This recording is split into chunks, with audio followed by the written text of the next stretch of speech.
Why, hello there, everyone. In today's video, I want to go ahead and show you guys how you make an exploded view. Exploded view is very common in assemblies, and you need to make them in order to show the individual that's putting it together how it's supposed to go together. So let's go ahead and create an exploded view of this guy. I'll show you how to do it very quickly. The first thing you need to do is you need to go over here to your part navigator, and then you're going to go over to your model views. You can see I already have one over here, but I'm going to delete it. That way it's not, so easy on us. But these are just the standard views that you get. So you're just going to go ahead and pick one. It doesn't really matter which one you pick. For example, I'm quite fond of the trimetric view, so I'll go ahead and double click on the trimetric view. Then I'm going to go ahead and right click on it, and I'm going to go ahead and hit copy. I'm going to right click on model views, and I'm going to go ahead and hit paste. Now you can see that it gives me this little trimetric #1 copy there, and you can see it has a little human symbol next to it. It's kind of hard to see on my screen here. But go ahead and rename it. I'll just call it Explosion, just like that.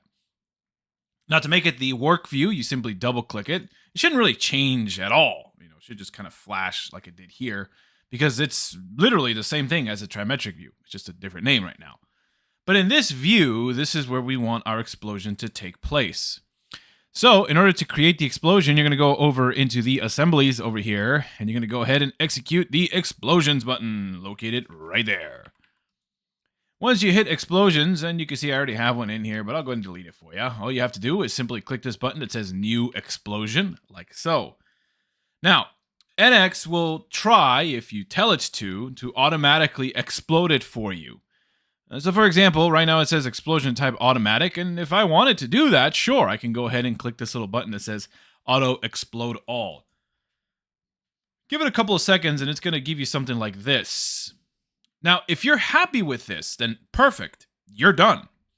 However, if you're not happy with this, you can change this over to manual, and then you can actually select the items that you want to manually explode. So it will retain its position. You can refine this further if you want. So for example, I'm going to go ahead and make a box around these 4 screws. Maybe I want to push them out a little bit more.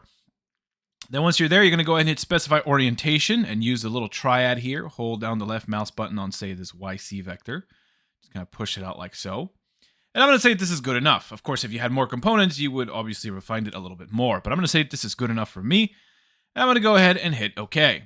Now, at this point, you would say, okay, we're done, right? But what if I want to show some trace lines to show how these screws are supposed to go into the box? I mean, it's pretty self-explanatory, but sometimes it's hard to see on a massive assembly. Well, that's where you could use this guy that says create a trace line. So if you hit create trace line, you can tell it, hey, I want you to make a line from the center of this circle here on the screw to this hole right here on the blue body.